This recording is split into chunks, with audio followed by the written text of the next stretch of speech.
Quedamos en el tema de esta ayuda humanitaria que tanto se requiere en Venezuela y que tú dices, bueno, ok, pero vamos a hacerlo por los canales que son, por la Cancillería, pero eso nos retrasaría, sería como un proceso burocrático para que se facilite llegar esa ayuda de medicinas, alimentos a Venezuela. Mira, nosotros estamos trabajando para superar las adversidades. Okay. Y yo te hablaba del espacio del Consejo Nacional de Economía Productiva y particularmente los dos motores prioritarios que tenemos es alimentación y medicamentos. Y en esos dos sectores, producto de todas esas reuniones del Consejo Nacional de Economía Productiva, ya se han hecho entrega, por ejemplo, de divisas hacia algunos productores nacionales, algunos que requieren importar directamente, laboratorios.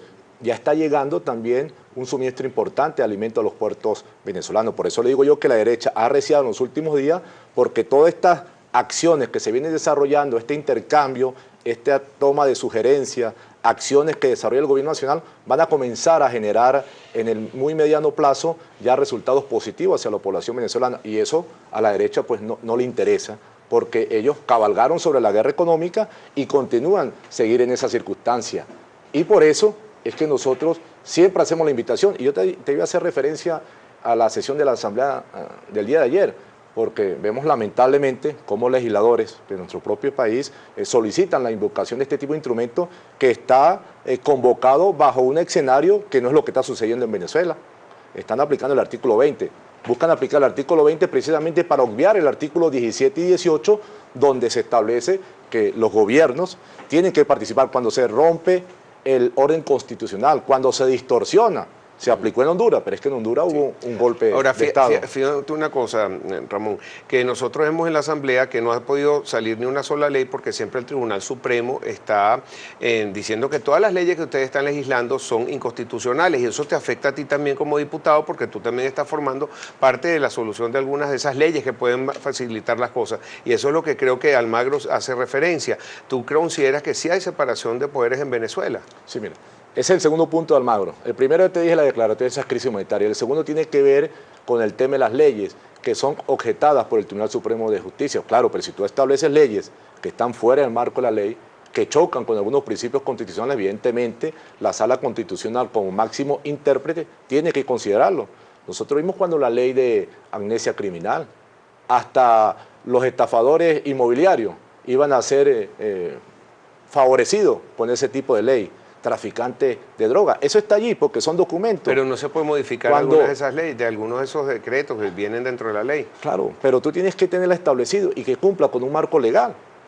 Pero nosotros vemos que eso se hizo de manera intencionada, precisamente para construir ese expediente que le permitiera a la OEA y particularmente a Almagro solicitar la convocatoria y la aplicación del denominado instrumento, que precisamente hoy se está en esa discusión, cuando se presentaron ahí en el tema dos documentos, uno por Venezuela y otro que presentó Argentina, apoyado por México, en torno de cuál deben ser los pasos a seguir, porque se tiene que calificar si existe o no la distorsión o la ruptura del orden constitucional, y luego se va a la invocación de la Carta Interamericana. Ahora, todo esto es un conflicto político internacional que busca romper con todos estos procesos de integración que nosotros hemos venido impulsando. Para nadie es un secreto que con Chávez nosotros logramos integración desde el punto de vista política y económica que no le interesa a los principales centros hegemónicos y particularmente al gobierno estadounidense, quien ha manifestado y lo ha dicho de manera directa que debe haber un cambio a nivel del Ejecutivo en Venezuela.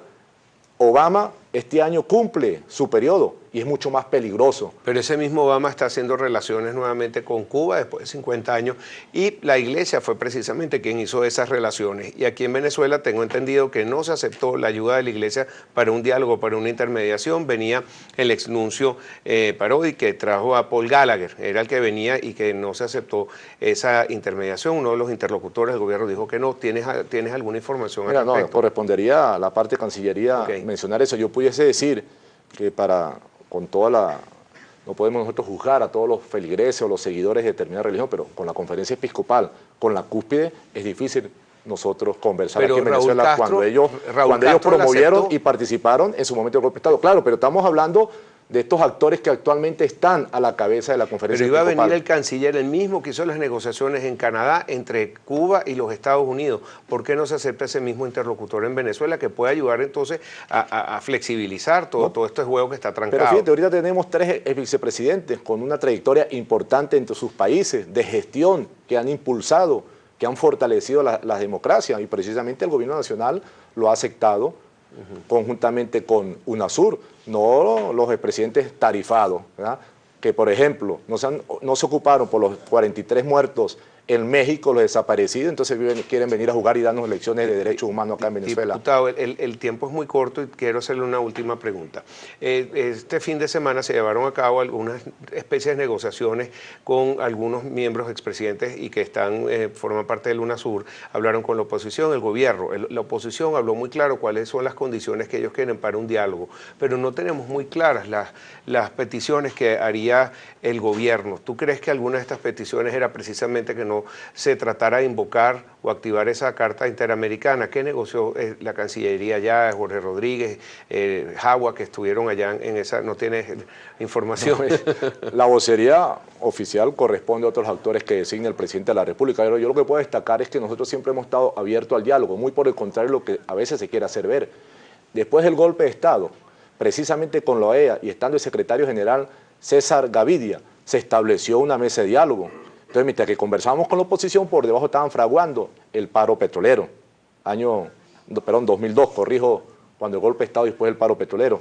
En el año 2003, después de las elecciones municipales, que la ganamos más del 75%, que la oposición la quiso establecer como un plebiscito, el presidente llamó a gobernadores y alcaldes de la oposición a Miraflores, los invitó, y a sus principales dirigentes, inclusive está Ramos Aluc, hoy actual presidente de la Asamblea Nacional. ¿Cuál fue el resultado?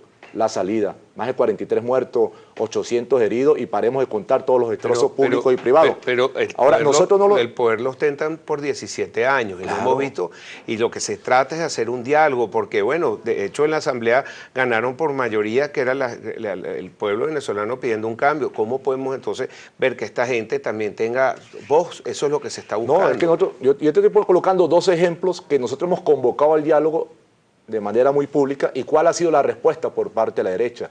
Y Chávez nos los enseñó. En su momento dijo, si yo tengo que hablar con el diablo en función de mejorar las condiciones de los venezolanos, lo haré. Y eso lo mantiene el presidente Nicolás Maduro. Ahora, el diálogo no puede estar sujeto a condiciones, ni el diálogo puede ser, yo me voy a sentar a conversar contigo, pero tú tienes que hacer lo que yo diga. Yo tenía fe, por lo menos, que Aristóbulo Istúriz, que está de vicepresidente, y creo que está muy bien encaminado, por lo menos el pensamiento que él dice que hay que cambiar todo lo que es la política rentista, petrolera, por una política productiva, pero yo tenía mucha fe que él iba a ayudar en un diálogo, porque además él viene de los ADECOS y es amigo de Henry Ramos. ¿Tú no crees que esas personas pueden ayudar a un diálogo? ¿Tú estarías dispuesto, Ramón Lobo, a hacer ese diálogo, a ser una persona conciliadora entre todas estas partes? Mira, nosotros el diálogo lo manifesté y es fundamental con la población, y nuestro diálogo tiene que ver ahorita, buscar la manera de superar la situación económica inducida al verse que hoy tiene nuestro pueblo venezolano. Y yo aprovecho la ocasión, ya que tú nombras a Aristóbulo nuevamente, felicitarlo por el excelente trabajo que viene realizando entre el Consejo Nacional de Economía Productiva, reconocido, como se dice, por propios